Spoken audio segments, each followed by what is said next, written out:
Buenos días, hermanos queridos, los saludo con la paz del Señor. Sé que estos son días difíciles para todos. Todos están de alguna forma padeciendo algún tipo de mal, sea por la enfermedad o la pérdida de algunos seres queridos. Y es por eso que hoy yo quiero compartir este tema sobre la vida y la muerte.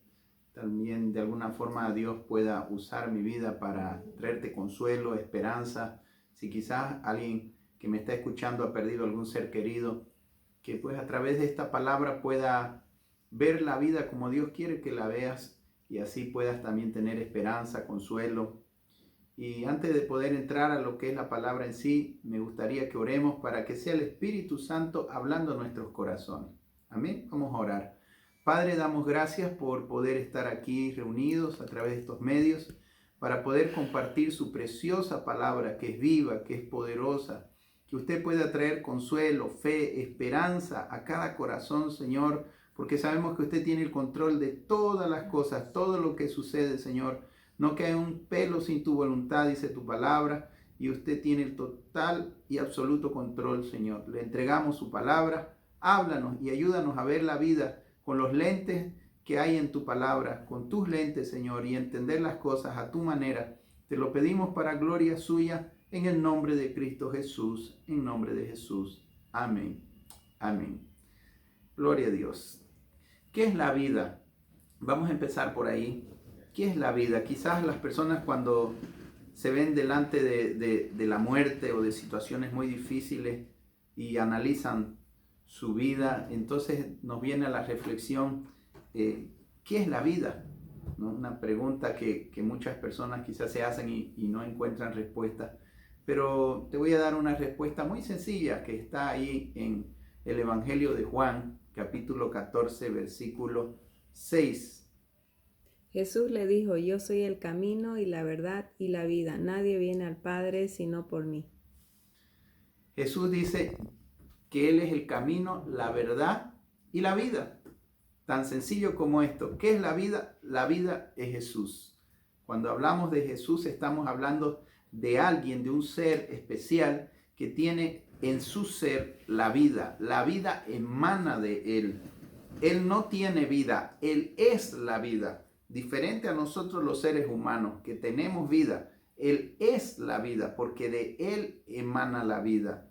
Entonces cuando hablamos de que estamos vivos es porque estamos en Dios, estamos en Jesús. Él es el que da vida a todas las cosas. Y ahora en estos tiempos donde hay personas que han perdido sus seres queridos, que el Señor los consuele, los fortalezca a cada persona que está pasando por esto. Normalmente las personas dicen, perdió la vida. ¿Y será del todo esto cierto? Pues quiero decirles que quizás en algunas personas que han muerto sin Cristo, pues perdieron la vida y en realidad ya estaban perdidos antes de morir o de salir de este cuerpo. Pero quien muere con Cristo, hermanos queridos, no pierde la vida. Todo lo contrario, está más vivo que nunca. Porque si esa persona murió con Jesús y está en la presencia del Señor, que es la vida, entonces Él está más cerca de la vida que ninguno de nosotros. Él está más vivo que nunca. Entonces las personas dicen, perdió la vida. Y yo puedo decir, ganó la vida. Está más vivo que nunca. Entonces, qué importante ver desde esta perspectiva. La vida es Jesús y estar cada vez más cerca de Jesús es estar cada vez más vivo. Entonces, en Filipenses capítulo 1, versículo 21, mire lo que dice Pablo respecto a la muerte. Porque para mí el vivir es Cristo y el morir es ganancia. Pablo no dice que para él el morir es perder la vida. Pablo dice el morir es ganancia. Ganamos vida, ganamos corona, ganamos mucho. O sea, más bien morir no es en Cristo no es pérdida. En Cristo es ganancia. Por eso, hermano querido, yo quiero que usted se saque eso de su corazón de que perdió la vida. No, si murió con Cristo, esa persona está mejor que aquí y ha ganado muchas cosas. Estás cerca, estás en la fuente de la vida, porque la vida es Jesús. ¿Qué más dice Pablo respecto a la vida y al partir de este cuerpo y ir al otro lado y estar con Jesús? Para nosotros es ganancia. y es una condición mucho mejor que la que el ser humano puede tener en esta tierra. Leamos ahí un poquito más adelante de Filipenses 1:23. Porque de ambas cosas estoy puesto en estrecho, teniendo deseo de partir y estar con Cristo, lo cual es muchísimo mejor. Pablo dice que él, bueno, por un lado deseaba quedarse en la tierra porque aquí podría hacer la obra, pero en su corazón él prefería partir y estar con Cristo, lo cual es muchísimo mejor. Ni siquiera dice la palabra mucho, él utiliza la palabra muchísimo mejor. Por lógica, si Jesús es la vida y partir de este cuerpo y estar en la presencia del Señor en mayor dimensión, pues va a ser una condición de vida mucho mejor que la que se tiene en esta tierra. También el apóstol Pablo en 2 de Corintios hace mención que cuando alguien parte, cuando estamos en esta tierra, estamos ausentes del Señor, pero cuando partimos de este cuerpo, vamos a estar presentes con el Señor. Y si el Señor es la vida, quiere decir que vamos a estar en la fuente mismo de la vida. Yo quisiera que usted pueda imaginarse un paisaje de colores, de muchos colores vivos, animales llenos de energía, personas, niños saltando. Esa es la vida. La vida es energía, es fuerza, es vigor. Eso es Jesús. Imagínese cómo debe ser el cielo, un lugar hermoso, lleno de vida, porque Jesús está en el cielo. Dice la palabra que el cielo es su trono y la tierra es el estrado de sus pies. O sea que cuando una persona parte de esta tierra, va a la fuente de la vida, está en una condición mucho mejor, más vivo que cuando estaba en la tierra. Leamos qué dice Pablo ahí, 2 de Corintios 5, 6. Así que vivimos confiados siempre y sabiendo que entre tanto que estamos en el cuerpo, estamos ausentes del Señor, porque por fe andamos, no por vista, pero confiamos y más quisiéramos estar ausentes del cuerpo y presentes al Señor. Ausentes del cuerpo. ¿Qué pasa cuando alguien muere con Cristo? Queda ausente de este cuerpo y va a estar presente con el Señor. No quiere decir que no estemos con el Señor en esta tierra, pero no estamos a la misma dimensión como lo vamos a estar allá. Aquí tenemos al Espíritu Santo con nosotros dentro de este cuerpo, pero allá estaremos en la plena presencia del Señor. Imagínense, vamos a estar en la presencia de aquel que es la vida. ¿Qué me diría usted si yo le digo que el cristiano descubre la fuente de la juventud? ¿Usted sabía que el cristiano no muere? El cristiano más bien se rejuvenece. Los que no tienen a Cristo, los que están viviendo en el pecado, eso sí, van envejeciendo y van muriendo. Pero nosotros los cristianos tenemos la fuente de la juventud. ¿Quiere ver? Lo dice la palabra. Leamos aquí en 2 de Corintios capítulo 4, versículo 16. Por tanto, no desmayamos. Antes, aunque nuestro hombre exterior se va desgastando, el interior no obstante se renueva de día en día. Aunque este hombre exterior, este cuerpo, se va desgastando, dice Pablo, no obstante, el interior, el que está dentro, el que no va a morir, ese cada día se renueva. O sea, cada día se hace más joven, se va haciendo más nuevo, porque vamos teniendo cada vez más conocimiento de nuestro Señor, vamos conociendo la vida, vamos teniendo una relación con Cristo, y cuanto más nos acercamos a Cristo, más vivos estamos. Y la vida cristiana es un crecer con Él, acercarse hacia la vida cada vez más. Por eso es que el cristiano no va en un proceso de muerte, va en un proceso de vida. Y partir de este cuerpo, más bien es la cúspide de la vida. Lo contrario a lo que la gente dice, perdió la vida. Entonces, mire, los cristianos no envejecemos. Los cristianos nos renovamos cada día. Hemos encontrado la fuente de la juventud. Internamente somos cada día más despertados en el Señor, conocemos más su palabra, vamos entendiendo mejor la vida. O sea, vamos siendo cada vez como si fuéramos más jóvenes, con vigor, con entendimiento. Qué lindo es conocer y ver personas adultas que han vivido una vida cristiana entregada al Señor, y cuando ya llegan a mayores, a viejitos, usted lo ve, estas personas llenos de conocimiento, con una mente lúcida, como llenos de vida. por más que sus cuerpos están viejos, están llenos de conocimiento y de sabiduría. Sin embargo, cuando las personas están sin Cristo, eso sí que van muriendo, eso sí que van llegando a viejos amargados, resentidos. Usted ve esas personas, repiten las mismas cosas, no entienden nada de la vida. ¿Por qué? Porque el no tener a Cristo, hermanos queridos, te va envejeciendo. El tener a Cristo te va rejuveneciendo, te va renovando cada día interiormente. Porque ¿qué es lo que realmente importa de un hombre? No es su cuerpo. Y tenemos que entender eso. Dentro de este cuerpo está nuestra alma. El cuerpo es nuestro estuche. Y todos tenemos esta alma. Nuestra alma tiene un cuerpo o una figura de cuerpo similar al que yo tengo exteriormente. Por eso Pablo habla del hombre exterior, porque hay un hombre interior, que es nuestra alma, que tiene esta misma forma que el que tiene el de afuera. Y cuando la persona parte de este cuerpo, parte en esa alma con esa misma forma, con brazos, con piernas, con ojos, con todo lo que tenemos físicamente. Y las almas, hermanos queridos, entienden, o sea, las personas creen que cuando mueren son unas sustancias que llegan a ser, o no sé cuáles serán los conceptos de muchas personas, pero cuando leemos la Biblia nos damos cuenta que el alma de un ser humano tiene todas las mismas facultades que tenemos cuando tenemos este cuerpo. Y eso lo podemos ver ahí en Apocalipsis. Y es esta alma la que realmente se renueva cada día. En Apocalipsis capítulo 6, versículo 9 al 11. 9 al 11, por favor. Cuando abrió el quinto sello, vi bajo el altar las almas de los que habían sido muertos por causa de la palabra de Dios. Mire, ahí Juan ve estas almas, vi las almas de los que habían muerto físicamente, habían dejado su cuerpo, pero su alma estaba ahí abajo del altar, dice, y esto se refiere al tiempo de la gran tribulación. Siga. Y por el testimonio que tenía, y clamaban a gran voz diciendo: ¿hasta cuándo, Señor santo y verdadero? Ahora mire, ¿se ven las almas? Se ve. Juan vio las almas, quiere decir que tienen forma, si no vio una sustancia, una energía, vio almas, vio seres humanos, vio personas en alma en forma de seres humanos.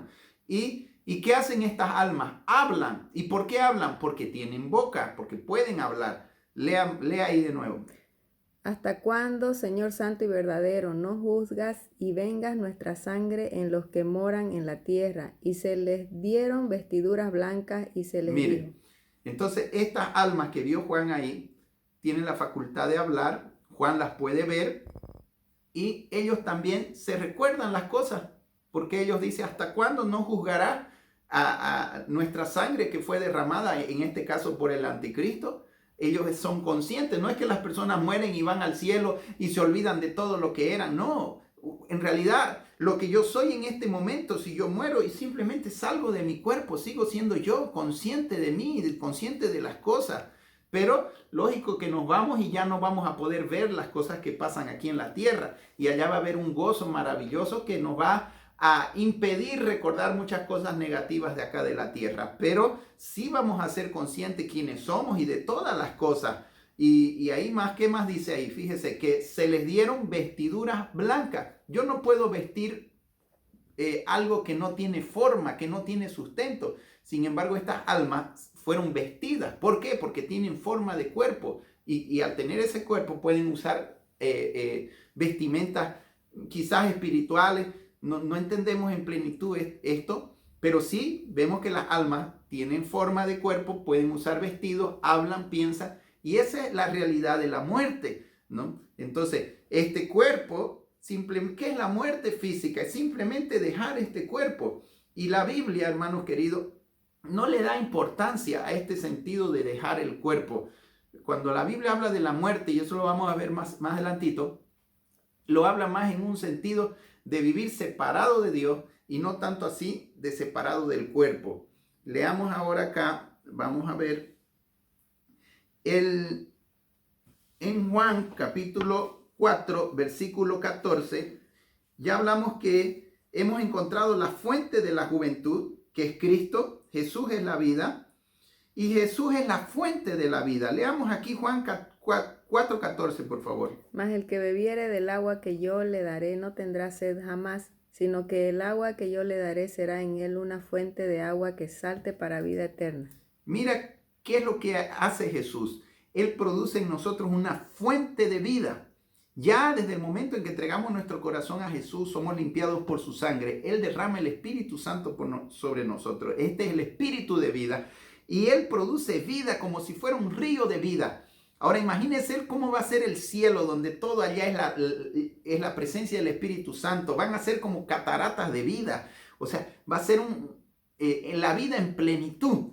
¿Y quién produce esta vida? Jesús. Él dice, yo seré para él como un río de agua viva. Entonces Jesús es la fuente de la juventud. Jesús es la fuente de la vida. Quien tiene a Jesús tiene la vida.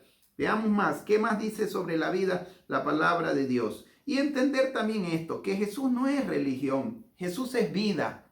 Muchas personas encasillan a Jesús en sus normas, en sus ritos, y creen que Jesús solamente es el ir al templo. No, Jesús es vida. Todo lo que tiene vida, los árboles, las personas, los animales, Él las creó. Él es el que le da vida a todas las cosas. La ciencia, todo lo que el hombre pueda conocer y saber, viene de Jesús. Jesús no está encasillado en una religión. Él tiene que ver con todo lo que somos, con todo lo que tenemos y con todo lo que hay. Qué importante es conocer a Jesús y entender que Él es vida y Él no es religión. Él es vida. Gloria a Jesús. A Él le damos toda gloria, toda honra y toda la alabanza. Él es el que produce la vida. Él es el dador de la vida. Y también es el sustentador de la vida. Podemos abrir ahí nuestra Biblia en Colosenses capítulo 1, por favor, versículo 17. Y Él es antes de todas las cosas, y todas las cosas en Él subsisten. Él es antes de todas las cosas, antes de que hubiera esta creación. En Él fueron creadas todas las cosas y por Él subsisten. Gracias a que Jesús tiene poder, Él mantiene el universo. ¿Qué impide que las estrellas se choquen? ¿Qué hace que un niño crezca en el vientre de su madre? ¿Qué es lo que me mantiene vivo en esta tierra? ¿Qué me ayuda a respirar? ¿Quién me da el aliento de vida? Es Jesús. Y Él es el que nos sostiene. Claramente dice la palabra de Dios. Por eso es que así como Él tiene el poder para dar la vida y sostener la vida, Él también tiene el poder para quitarla. Solo Dios tiene el derecho, porque Él es el dador y Él puede quitarla. Suicidar, matar a una persona no es justo. ¿Por qué? Porque yo no le di la vida a la otra persona, no tengo derecho a quitársela. Pero Dios sí, porque Él es el dador. Entonces, Él es el sustentador de todas las cosas. Y tenemos que entender esto. Nosotros no tenemos vida propia. Yo no me creé a mí mismo. ¿Dónde estaba yo antes de nacer? Estaba en los pensamientos y en el corazón de Dios, pero yo no existía. Dios me creó. Dios me hizo. Yo no existía antes de mi nacimiento. Estaba en los pensamientos de Dios, pero yo no era una realidad. Hasta que Dios decidió que yo naciera. Entonces yo vine a la existencia. Él me dio la vida. Él es el proveedor de mi vida. Yo no me hice a mí mismo. Yo no tengo poder ni para dar vidas a otro. Y usted puede decir, pero ¿y cómo tenemos hijos? Yo simplemente tengo relación con mi esposa. Pero quien produce el hijo en realidad es Dios. No somos nosotros. Es Dios quien le da el soplo de vida a ese esperma, a ese óvulo. Dios le da vida para que ese ser se pueda formar, para que tenga vida. Dios es el dador de la vida. Abramos nuestras Biblias en Génesis capítulo 2, versículo 7. Mire qué dice. Entonces Jehová Dios formó al hombre del polvo de la tierra y sopló en su nariz aliento de vida, y fue el hombre un ser viviente. Sopló Dios aliento de vida. El hombre sin ese soplo era simplemente un muñeco, un barro. Este cuerpo sin el aliento de vida es polvo, es ceniza. ¿Qué es lo que le da vida a mi cuerpo, a mi vida, a mi alma, a todo mi ser? Es el aliento de Dios, el Espíritu de Dios que da aliento, que da vida. Entonces es importante entender eso, que los hombres no tenemos vida propia. Nuestra vida depende de Dios. Él es quien nos las dio. Bien, ahora, relacionado a la vida que Dios nos da, está el propósito. Nunca Dios hace nada sin propósito. El mismo que da la vida, la da para un propósito. Él no crea personas simplemente porque se embarazó o simplemente creó a Adán ahí. Mira, me salió esta cosa aquí, lo vamos a llamar ser humano y verá qué hace. No, cuando Dios creó a Adán tenía un propósito. Entonces quiero que te guardes este principio. La vida está relacionada al propósito. O sea, Dios me hace porque tiene un propósito. ¿Me entendió? No es al revés. La vida viene porque hay un propósito. Todo ser humano que nace en esta tierra, que Dios permitió que él naciera, es porque Dios tiene un propósito. Entonces, si no hay propósito, no hay vida. Si no hay propósito, no hay vida. Entonces, desde un principio, Dios tenía un plan con Adán y Eva, de que ellos le glorificaron. Este es el mayor propósito de Dios por el cual Él nos da la vida. Dios nos creó para tener una relación con Él, para que le sirvamos a través de todo lo que hagamos en la tierra y le podamos glorificar, adorarlo, tener una relación íntima y personal con Él. Entonces, si el hombre no cumple su propósito, entonces no tiene sentido su vida. En vano lo creó Dios, podemos decir. Pero si el hombre cumple, entonces se está haciendo lo que Dios quería que se haga.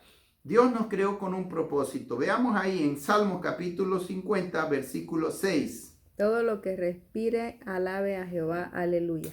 Dios nos dio aliento de vida. Podemos respirar. ¿Sabe para qué? Para alabar a Jehová. Claramente dice ese versículo. Todo lo que respire, alabe a Jehová. Usted está respirando en este momento. Alabe a Dios. Por eso es que muchas veces el Señor permite que la gente se muera y le quite el aliento porque ya no le alaban.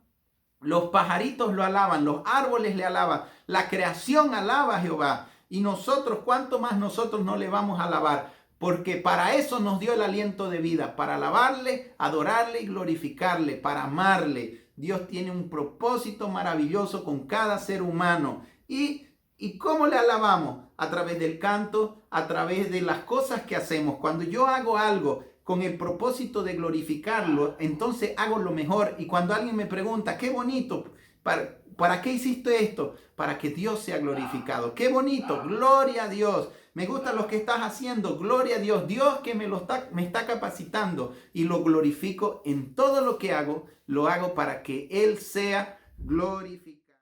Un propósito. Entonces, hermanos queridos, y podemos ver en Efesios capítulo 1, versículo 12, la palabra dice claramente que fuimos hechos para la alabanza de su gloria. Podemos leer ahí. A fin de que seamos para alabanza de su gloria nosotros los que primeramente esperábamos en Cristo. Amén. Fuimos creados para la alabanza de su gloria. ¿Está entendiendo por qué tiene vida usted en este momento? Porque usted fue creado para la alabanza de su gloria. Entonces la Biblia nos sigue confirmando este hecho del propósito de Dios. Y podemos ver otro versículo, 1 Corintios 3, 31. Si pues coméis o bebéis o hacéis otra cosa, hacedlo todo para la gloria de Dios. Si comemos, si bebemos, es lo que yo te explicaba. Lo que hagamos, trabajamos, nuestro matrimonio es para la gloria. Todo lo que hagamos tiene que ser hecho para la gloria de Dios, porque ese es el propósito o el fin mayor de lo que hacemos y del por qué estamos en esta tierra. Un hombre o una mujer que no alaba a Dios es un hombre o una mujer que no entendió el propósito por el cual fue creado y para qué está en este mundo. Entonces lo mismo le es para esta persona morirse o vivir, porque ya hemos dicho que la vida está relacionada al propósito. Y es por eso que mucha gente se suicida, porque les viene un vacío existencial, porque dicen, mi vida no tiene un propósito, porque la vida está relacionada al propósito. Pero cuando conocemos a Jesús, tenemos la vida y tenemos el propósito. Cuanto más, escúcheme bien, cuanto más usted tenga de Jesús, más estará relacionado al propósito. Cuanto menos te apegues a Jesús, cuanto menos te rindas a Jesús, menos cumplirá el propósito. La vida y el propósito están relacionadas. Más de Jesús, más vida y más propósito. Menos de Jesús, menos vida y menos propósito. Nada de Jesús, no hay sentido para la vida, la gente se suicida porque no tienen propósito. Entonces, esto nos ayuda a entender ahora de una mejor manera lo que es la vida. Bien, ahora vamos a pasar a hablar sobre lo que es la muerte o la verdadera muerte. Ya dijimos que realmente partir de este cuerpo no es la muerte. Tanto es que la Biblia no menciona esto como algo importante. La Biblia nos habla de dos muertes, ¿ya? Que es la muerte espiritual, que es la primera muerte, y la segunda muerte, que es cuando las personas se van al infierno o al lago de fuego. Y cuando me refiero a la muerte espiritual, me refiero que estando en vida, en este cuerpo, las personas deciden alejarse de Dios, alejarse de Jesús, y por ende terminan muertos vivos. Hay muchos muertos vivos. La Biblia nos habla de esto y vamos a ver qué es realmente la muerte. Y saben, muchas veces lloramos, nos angustiamos por la pérdida de un ser querido que partió de esta tierra. Sin embargo, eso no debería angustiarnos tanto como aquellos que están en esta tierra y ya están muertos vivos. Eso sí debería angustiarnos y que podamos ver realmente la vida como Dios quiere que lo veamos. Dijimos que la vida es Jesús. Entonces, ¿qué es la muerte? La muerte es la falta de Jesús. La luz, ¿qué es la oscuridad? La oscuridad es la falta de la luz. ¿Qué es la muerte? Es la falta de Jesús, porque Jesús es la vida. Tan sencillo como eso. Donde está Jesús, hay vida. Donde no está Jesús, hay muerte. ¿Lo entendió? No se trata de salir del cuerpo. ¿Qué es la verdadera muerte? Es la ausencia de Dios, la ausencia de Jesús. Y todo donde Jesús no está, está muerto. Y todo lo que está Jesús, tiene vida. Bien, ahora podemos ver eso en Efesios capítulo 2, versículo 1. Primero, este versículo nos dice claramente que cuando están las personas lejos de Jesús, están viviendo en sus pecados, están muertas. Leamos ahí. Y Él os dio vida a vosotros cuando estabais muertos en vuestros delitos y pecados. Muertos en vuestros delitos y pecados. Él nos dio vida a nosotros. No, cuando Cristo vino a mi vida, entonces yo recién recibí la vida. No fue cuando nací, ahí recibí la vida del alma, pero la vida del Espíritu, ¿sabe cuándo la recibimos? Cuando recibimos a Jesús. Y la vida del ser humano se encuentra no en el alma, sino en el Espíritu. Eso lo vamos a ver más adelantito. Entonces, cuando una persona recibe a Jesús, su espíritu que estaba muerto por causa del pecado, Dios lo vivifica nuevamente. Y en ese momento la persona pasa a tener vida, recién está viva. Mientras su espíritu de una persona está muerta por el pecado, el hombre que está sin Cristo va a vivir en el pecado, entonces para Dios esta persona es un muerto, un vivo muerto. Y eso lo comprueban otros versículos. Veamos acá, por favor, en Lucas capítulo 9, versículos 59-60. Y dijo a otro, sígueme. Él le dijo, Señor, déjame que primero vaya y entierre a mi padre. Jesús le dijo, deja que los muertos entierren a sus muertos y tú ve y anuncia el reino de Dios. Deja que los muertos entierren a sus muertos. ¿A qué se refiere Jesús? Que aquellos que no quieren seguir a Jesús están muertos. Y que, bueno, ellos viven su vida para este mundo, entonces que ellos entierren a sus muertos, porque las personas sin Cristo le dan mucha importancia a lo que es salir del cuerpo, porque ellos mismos están muertos y todo lo que tiene que ver con muerte para ellos es muy importante.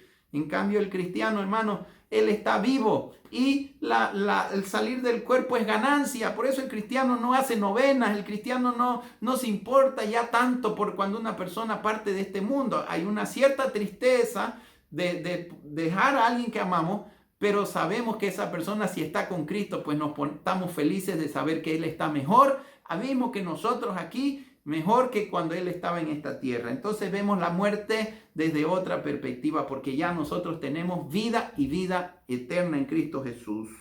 En Apocalipsis 3:1 también nos habla de esta situación. Aquí sí aplicado ya a una iglesia. Leamos, por favor. Escribe al ángel de la iglesia en Sardis, el que tiene los 7 espíritus de Dios y las 7 estrellas, dice esto. Yo conozco tus obras, que tienes nombre de que vives y estás muerto. Tienes nombre de que vives y estás muerto. Donde no hay Jesús y no está su espíritu, hermano, tanto las personas, instituciones, iglesias, todo tiene muerte. Por eso Jesús a esta iglesia le dice, tú tienes apariencia de vida. Te ves una iglesia que tiene mucha bulla, hacen show, hacen de todo, que todo el mundo parece una iglesia viva. Pero si no está realmente el Espíritu Santo, no hay vida. Todo es en el alma.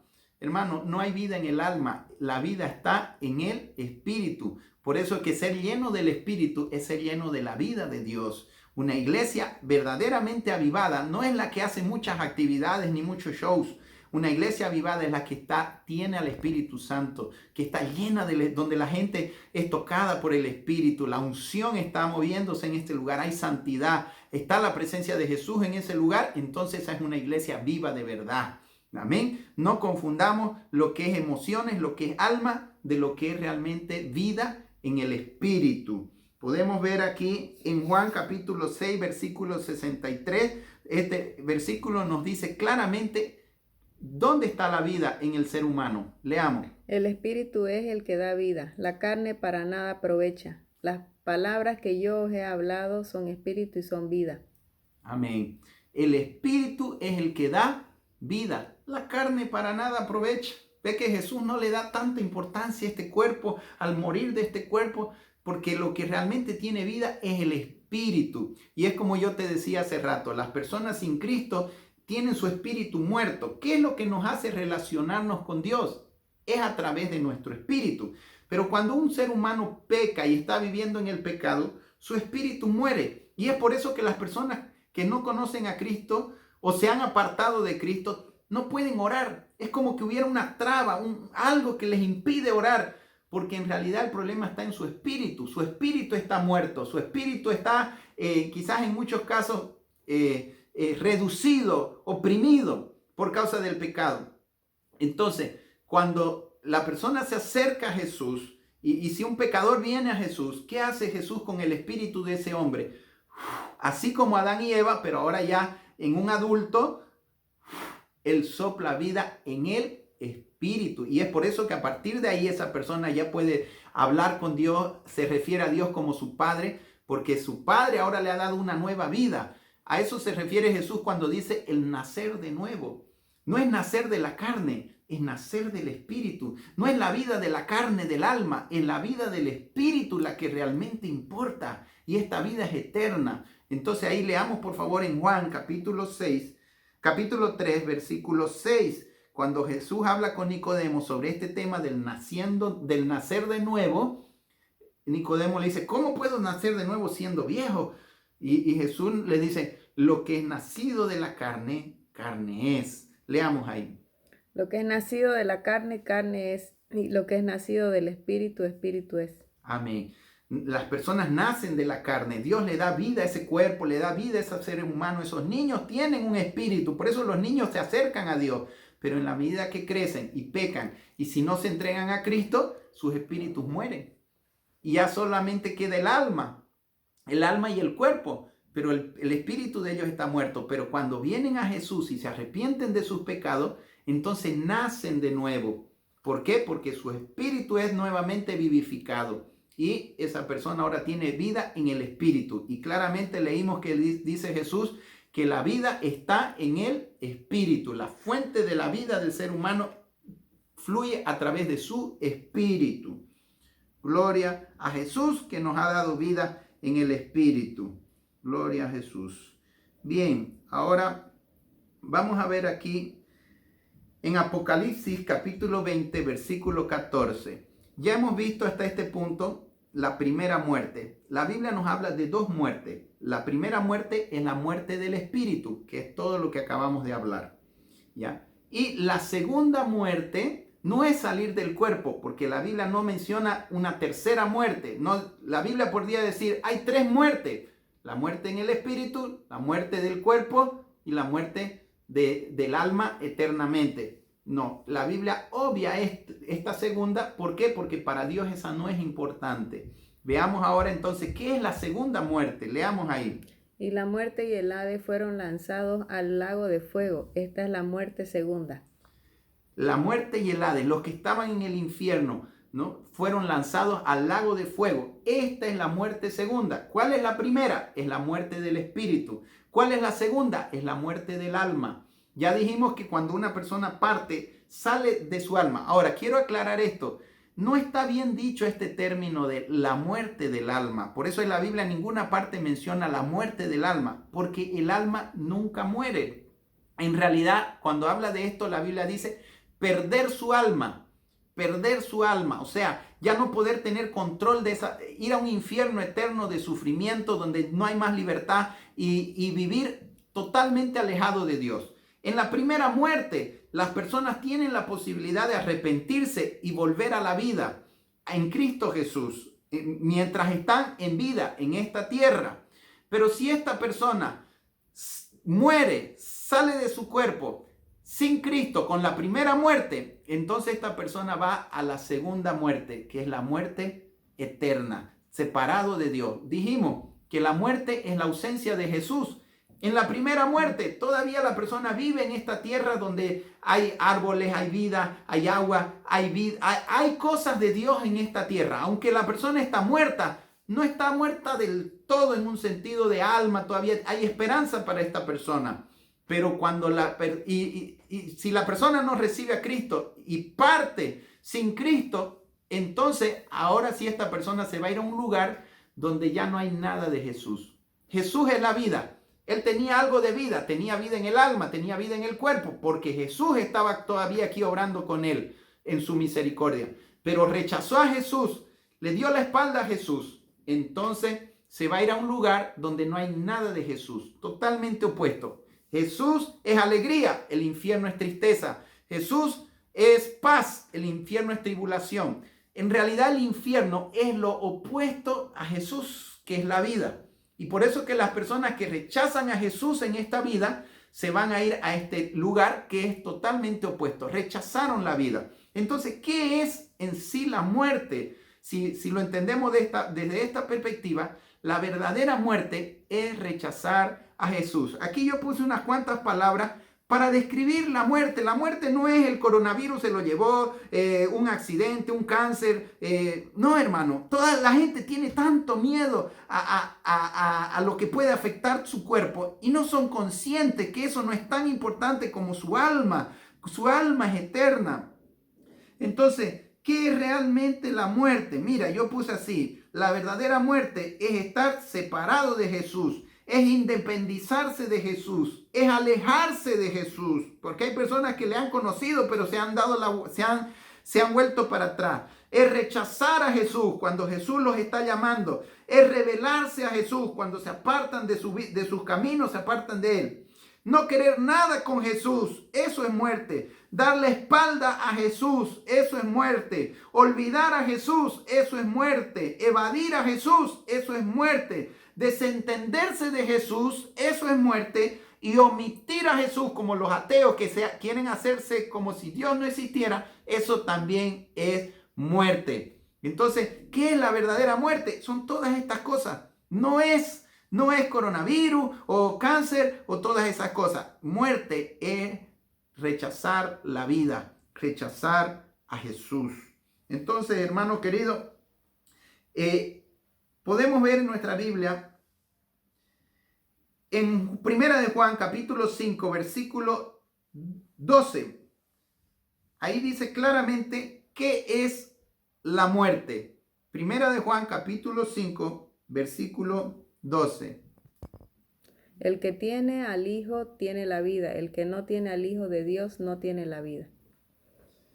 Amén. Entonces, hermanos queridos, fíjese, claramente dice ahí, el que tiene al Hijo tiene la vida. El que no tiene al Hijo no tiene la vida. ¿Qué es la muerte? La falta de Jesús. Entonces, rechazar a Jesús es rechazar la vida. Y por ende, ¿qué queda? Si rechazo la vida, solo me queda la muerte, la condenación. Si rechazo la luz, solo me queda la oscuridad. Podemos ver qué dice en Juan capítulo 3, versículo 19. Y esta es la condenación, que la luz vino al mundo y los hombres amaron más las tinieblas que la luz, porque sus obras eran malas. Esta es la condenación. ¿Por qué las personas se condenan a un infierno eterno? Porque prefieren el pecado, prefieren la oscuridad, las tinieblas, que Jesús. Aman más al pecado que a Jesús. Entonces terminan rechazando a Jesús por causa del pecado, porque saben que ambas cosas no se pueden tener. Si tengo a Jesús, tengo que dejar el adulterio, la fornicación, la masturbación, la pornografía, la mentira, el robo, el engaño. Es imposible estar con Jesús y estar con el pecado a la vez. Como cristianos podemos fallar, pero nuestra relación con Jesús al momento nos lleva a acomodar nuestras vidas, a ponernos a cuenta. Pero cuando las personas por causa del pecado rechazan a Jesús, porque no quieren dejar esas cosas, porque aman esas cosas, entonces terminan en una condenación eterna. Entonces estamos viendo claro qué es la muerte. Y aquí, hablando un poquito de lo que decíamos hace rato del alma, el alma no muere.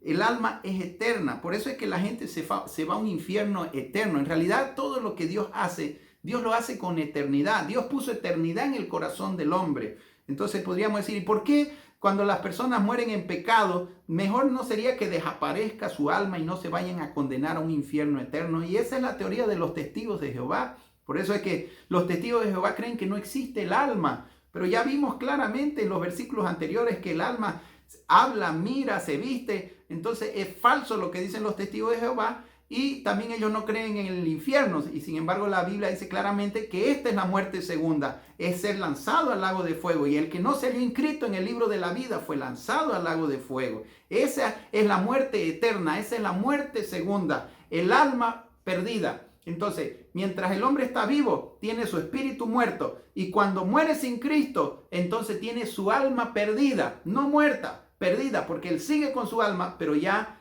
perdida en un infierno eterno y para siempre. Por eso ahí leamos nuestra Biblia en Mateo capítulo 16, versículo 26. Porque ¿qué aprovechará al hombre si ganare todo el mundo y perdiere su alma? ¿O qué recompensa dará el hombre por su alma? Si perdiere su alma, entonces vemos que el Señor utiliza este término, perder el alma, porque el alma no muere. ¿Y cómo se pierde? En el infierno. Juan 3:16 dice, porque de tal manera amó Dios al mundo que dio su Hijo unigénito para que todo aquel que en él crea no se pierda, no pierda su alma, sino que tenga vida eterna. Entonces tenemos ya claro este concepto de las dos muertes, y fíjese que no menciona, no le da importancia a la muerte física, sino a la muerte del espíritu y a la pérdida del alma. Ahora, como decíamos hace rato, la vida y el propósito están relacionados. Cuando alguien rechaza a Jesús, rechaza el propósito. O viceversa también. Usted puede estar en Cristo y no rendirse a los propósitos de Dios, y solo es cuestión de tiempo que usted va a terminar apartándose de Jesús. Porque la vida y el propósito están ligados. Si yo no me rindo al propósito, voy a terminar perdiendo también la vida. Leamos qué dice Jeremías capítulo 2, versículo 5. Así dijo Jehová, qué maldad hallaron en mí vuestros padres, que se alejaron de mí y se fueron tras la vanidad y se hicieron vanos. Se alejaron de mí y se hicieron vanos. Entonces, cuando una persona se aleja de Jesús, de Dios, que es la vida, va a perder su propósito. Va a vivir para la vanidad, para cosas pasajeras, temporales, para el dinero, la fama, qué sé yo, para buscar el sexo. Pero son cosas temporales. Pierde su verdadero propósito, ya no glorifica a Dios. Entonces ya esa persona no tiene un verdadero sentido de vivir. Entonces, hermanos queridos, abracemos la vida, que es Jesús, y rindámonos a su propósito. Hágase tu voluntad.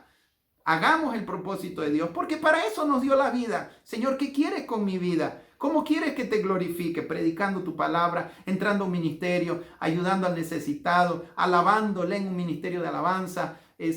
Hay muchas formas en que podemos glorificar a Dios, pero Dios nos va a dirigir en ese propósito, porque aquel que nos dio la vida y aquel que tiene el propósito también tiene el poder por su espíritu para guiarnos al plan que Dios tiene para cada uno de nosotros. Entonces, hermano querido, amigo, busque el propósito de Dios, busque a Dios y busque su propósito, y cuando lo encuentre, no se aparte del propósito. Como acabamos de leer, el pueblo de Israel se apartó del propósito, me dejaron a mí y se transformaron en vanos. Ahora, ¿qué dice Jeremías 2:13? Habla el mismo concepto. Porque dos males ha hecho mi pueblo. Me dejaron a mí fuente de agua viva y cavaron para sí cisternas, cisternas rotas que no tienen agua. Entonces, mira, me dejaron a mí dos males. Por eso te digo, la vida es Dios. Me dejaron a mí fuente de agua viva. Dios es la fuente de la vida. Y ya en vez de vivir para un propósito eterno, se dedicaron a hacer cisternas rotas, a buscar cómo llenar esos vacíos que solo Dios puede llenar con cosas que no llenan, que no satisfacen, que dan un montón de trabajo y que a la larga y que no satisfacen. Pero en cambio, cuando tienes a Dios, Él es la fuente de tu vida, Él te da el gozo, la felicidad, Él también te da el propósito. Y en ese propósito Él te llena con su espíritu también. Entonces, mire, qué importante es la vida y el propósito que estén juntos. Gloria a Jesús. Y dentro de este concepto, vamos a ver cómo ve Dios, cómo deberíamos ver nosotros los cristianos la muerte. Ya abramos nuestra Biblia en 1 Tesalonicenses 4:13. ¿Ya? Tampoco queremos, hermanos, que ignoréis acerca de los que duermen, para que no os entristezcáis como los otros que no tienen esperanza. ¿Qué es la muerte física para el cristiano? En realidad dice, no quiero que se entristezcan, dice Pablo, referente a la muerte física. Ahora, eso no quiere decir que el cristiano no me puedo entristecer si se murió mi papá, mi mamá, un pariente, porque la Biblia lo dice. Pero note esto, no quiero que se entristezcan como los que no conocen. O sea, me entristezco, sí, pero no a la manera de los que no tienen esperanza. Es una tristeza normal, porque no vamos a ver a esa persona por un tiempo, pero no es una tristeza de desesperación. Cuando muchas veces las personas lloran en los velorios, no lloran tanto por el ser querido que se fue, muchas veces lloran porque ven la muerte sin esperanza. Pero cuando el cristiano ve la muerte, y especialmente cuando sabemos que ese ser querido partió con Jesús, entonces, hermano, nos da una tristeza de no poder ver más a esa persona, pero nos da un gozo por dentro de saber que esa persona está feliz, está con Dios.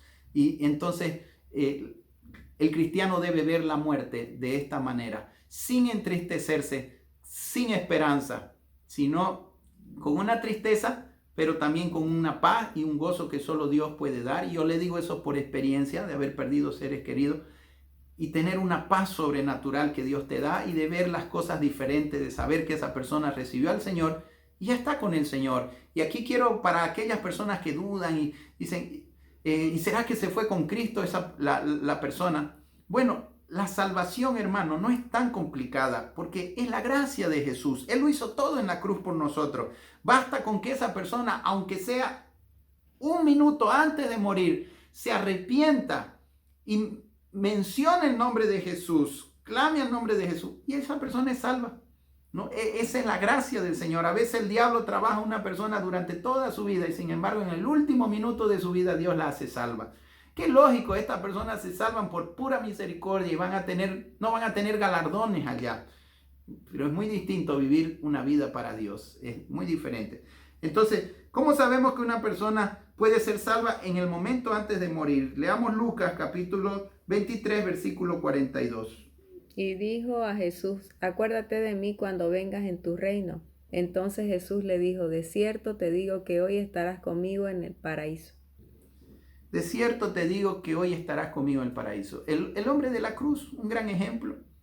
Quizás fue un ladrón toda su vida, una vida desordenada, pero ese momento, el momento de su muerte, él confesó a Jesús y él fue salvo.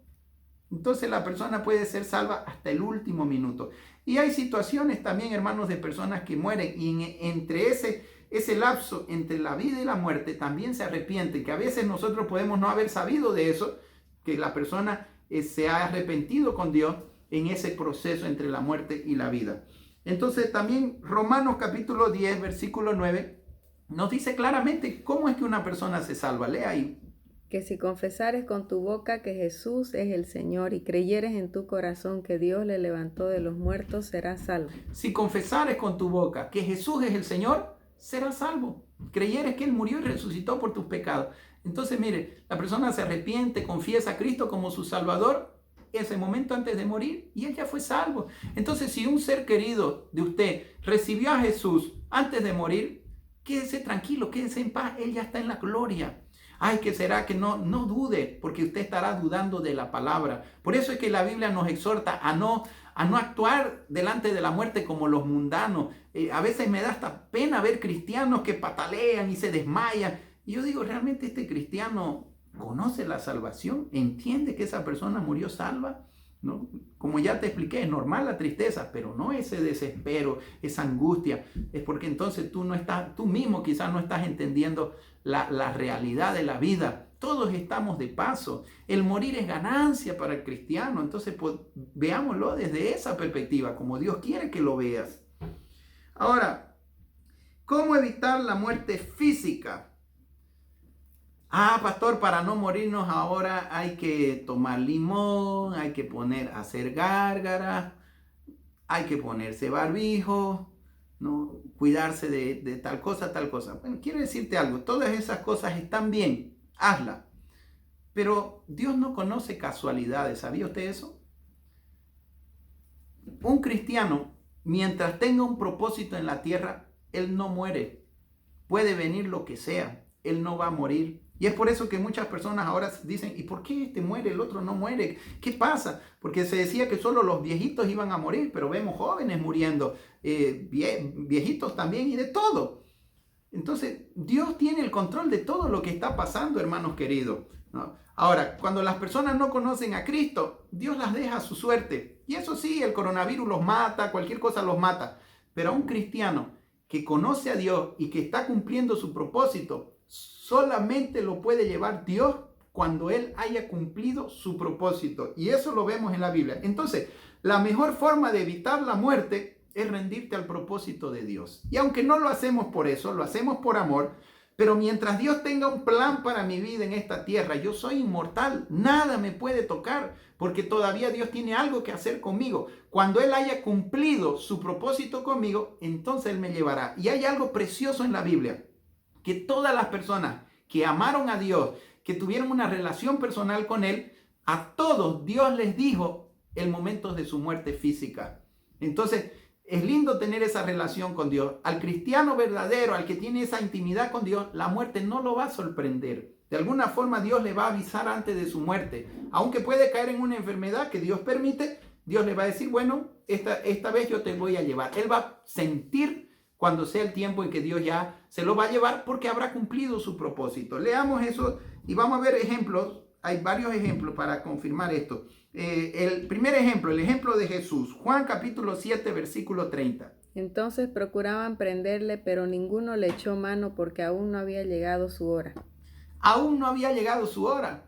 Entonces, esa frase en la vida de Jesús se repite en varios versículos. Por falta de tiempo no quise leer ni anotar aquí, pero cuando la madre de Jesús lo llamó, Jesús, ¿qué tienes conmigo, mujer? Aún no llegó mi hora. O sea, mientras Jesús estaba cumpliendo su propósito, varias veces quisieron matarlo, pero la iglesia no pudieron hacer nada porque no era su hora. Ahora mire, cuando sí ya llegó su hora, cuando ya él iba a morir en la cruz, mire lo que dice. Leamos ahí en Mateo 26, 45. Entonces vino a sus discípulos y les dijo, dormid ya y descansad. He aquí ha llegado la hora y el Hijo del Hombre es entregado en manos de pecadores. Ha llegado la hora. Ahora sí, Jesús podía morir porque sabía que ya había cumplido su propósito, ya había discipulado a los discípulos, ha sanado a la gente, ya había hecho lo que tenía que hacer, ahora le tocaba el tiempo de partir. Entonces Jesús sabía que esa era su hora y él estaba abierto a recibir lo que Dios quería con él. Ahora, veamos el ejemplo del apóstol Pablo. 2 Timoteo 4:7, por favor. Porque yo ya estoy para ser sacrificado y el tiempo de mi partida está cercano. He peleado la buena batalla, he acabado la carrera, he guardado la fe. Entonces, mire, el Señor le dijo a Pablo, Pablo, ya cumpliste tu misión, ya corriste la carrera, ya hiciste lo que tenías que hacer, escribiste las cartas, las epístolas, ya yo cumplí contigo tu propósito. Por eso decíamos que la vida y el propósito están relacionados. Y entonces le dice el Señor, ahora te voy a recoger. Y él mismo dice, ha llegado la hora de mi partida. Y después Pablo fue martirizado, murió, llevó una muerte violenta, pero no fue una muerte que él no supiera que iba a llegar. de sorpresa. Él sabía lo que le estaba por suceder. Ahora veamos el caso del apóstol Pedro. Leamos ahí. Sabiendo que en breve debo abandonar el cuerpo como nuestro Señor Jesucristo me ha declarado. Segunda de Pedro 1:14. Sabiendo que en breve debo abandonar el cuerpo como el Señor Jesucristo me ha declarado. Entonces, ¿quién le dijo a Pedro que ya tenía que partir? Fue Jesús. Cuando tenemos una relación personal con Jesús, Él nos va a decir el día de nuestra partida. ¿Y cuándo nos lo va a decir? Cuando hayamos cumplido el propósito. Entonces, eso es lo más importante en esta tierra, es cumplir el propósito. Leamos ahora, vamos a ver ahora el caso de Aarón, el hermano de Moisés. Números capítulo 20, versículos 25 al 29. Toma a Aarón y a Eleazar su hijo y hazlo subir al monte de Hor y desnuda a Aarón de sus vestiduras y viste con ellas a Eleazar su hijo, porque Aarón será reunido a su pueblo y allí morirá. Mira, entonces Dios le dice a Moisés, toma a Aarón, súbelo a una montaña, quítale sus ropas sacerdotales, páseselas a su hijo, porque él ya cumplió su ministerio sacerdotal. Ahora su hijo va a tener la continuidad, porque ahí va a morir. Ahora, Aarón subió, dice, con su hijo. Y no dice la Biblia que Aarón dijo, ay, no quiero subir porque allá me voy a morir allá. No, porque ellos entendían que el morir era ganancia. Sabían que ya habían cumplido su propósito, estaban satisfechos de partir de este mundo. ¿Sabes? Cuando tú has hecho la voluntad de Dios, te vas feliz de esta tierra. Por eso no pierda tiempo, entréguese y cumpla los planes de Dios para su vida. Veamos ahora el caso de Moisés,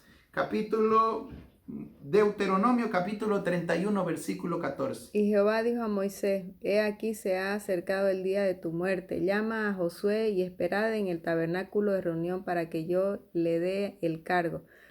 He aquí se ha llegado el día de tu muerte. También a Moisés se le avisó, a Aarón se le avisó el día que iban a morir. Igual a Moisés se le dijo, sube a un monte y allá arriba vas a morir. Y Moisés subió tranquilo, feliz, sabiendo que iba a partir allá. No, ay no, Señor, no voy a subir, mejor me quedo aquí. No, ellos no estaban agarrados. Cuando cumples el propósito ya sabes que en esta tierra no hay más que hacer.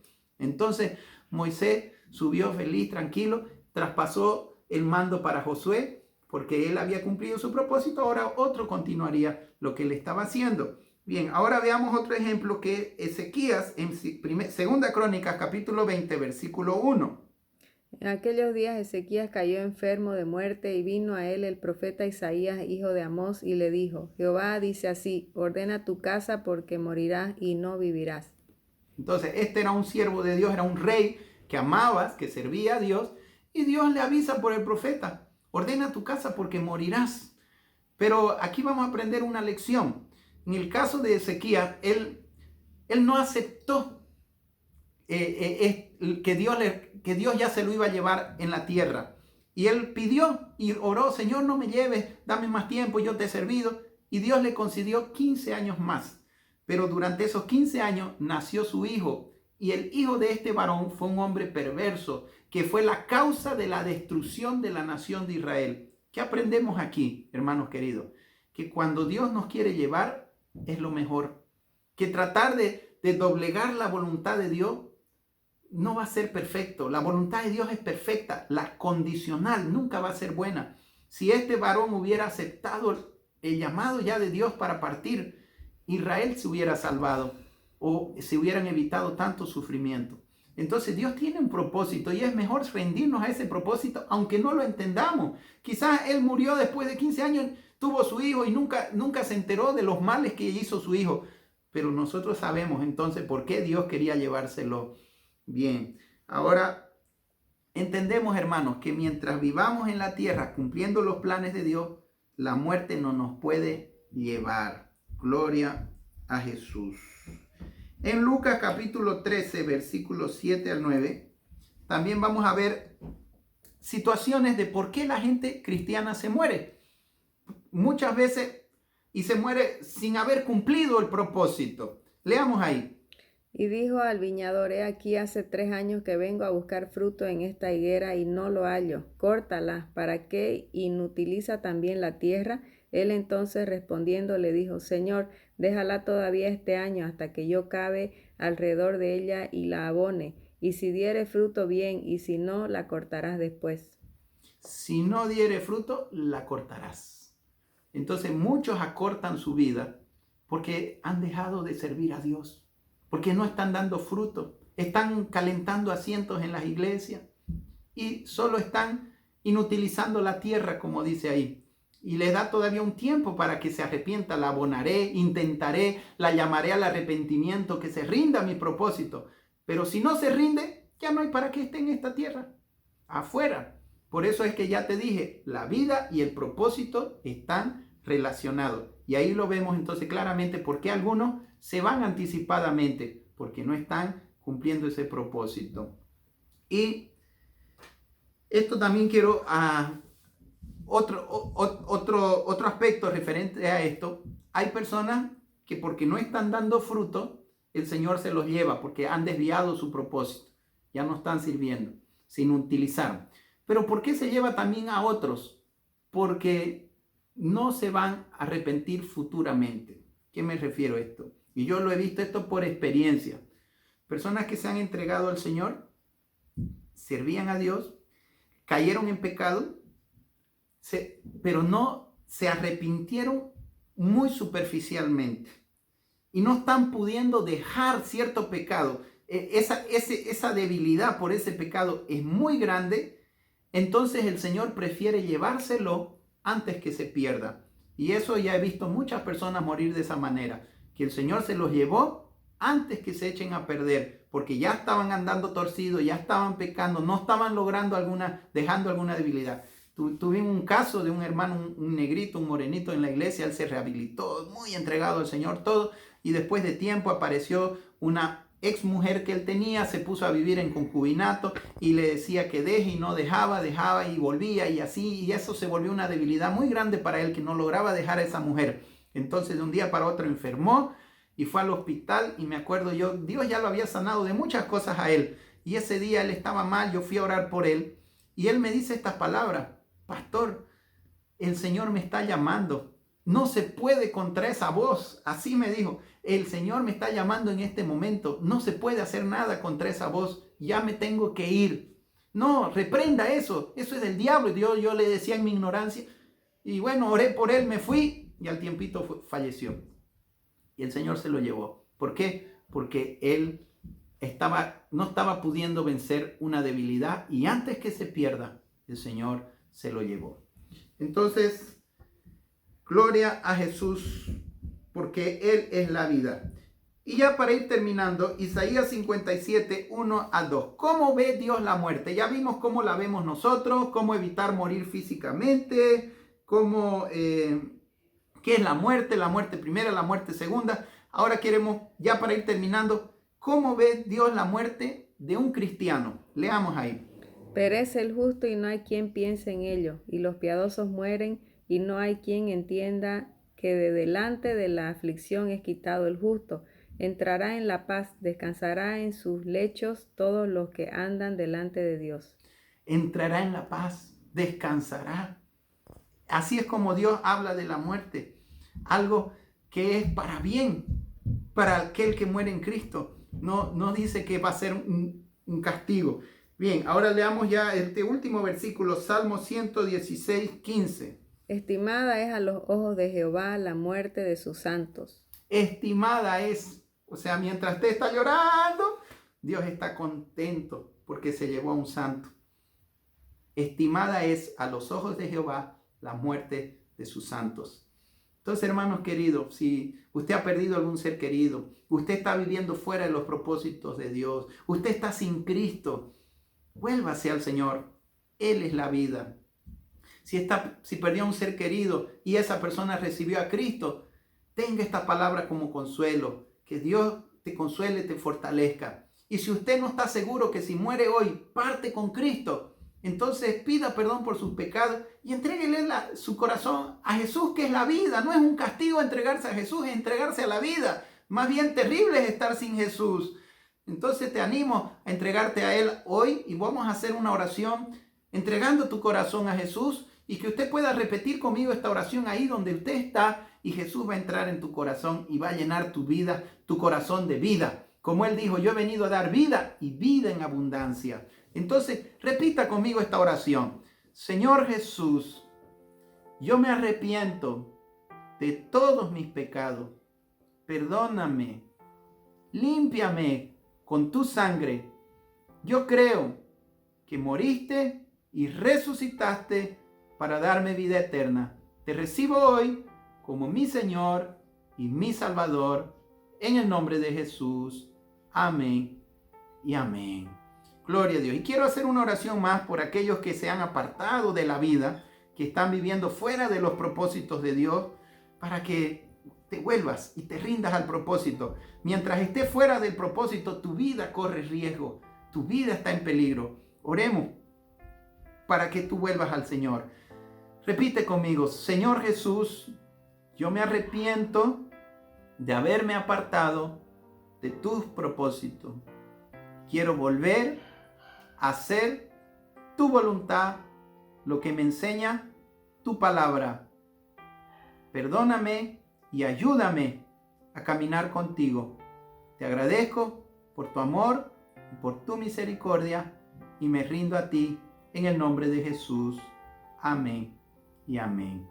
Gloria a Dios. Y quiero hacer una última oración por aquellos que han perdido un ser querido, que sea el Señor fortaleciéndolos, animándolos y bueno, en Él está la esperanza, el consuelo, el Espíritu Santo es nuestro consolador. Voy a orar por ti. Padre, bendigo a cada persona que nos ha estado escuchando, que en este momento tu Espíritu, que es consolador, venga a traer consuelo a estos corazones, Señor, a traer paz, tranquilidad, el saber que si sus seres queridos te recibieron hoy están felices, están en la gloria, disfrutando de la vida. Señor, Padre, te pido que pongas esa calma que solo usted nos puede dar. Bendícelos, Padre, a todos y a cada uno de los familiares de aquellos que han partido. Te pedimos, Señor, por ellos. Y Padre, te agradecemos porque si usted nos presta a las personas es por un propósito. Todo tiene un propósito en ti. Y toda gloria y toda honra es solo para ti, Señor. Te alabamos y te bendecimos y queremos vivir para tu gloria. En el nombre de Jesús, Padre, te agradecemos también por toda esta palabra, por todo lo que nos has enseñado en este día. Padre, que su presencia nos acompañe en todo lo que vamos a estar realizando. Muchas gracias en el nombre de Jesús. Amén. Amén. Que el Señor me los bendiga a cada uno. Jesucristo te ama y yo también. Dios mediante, la próxima semana seguiremos compartiendo la preciosa palabra de Dios.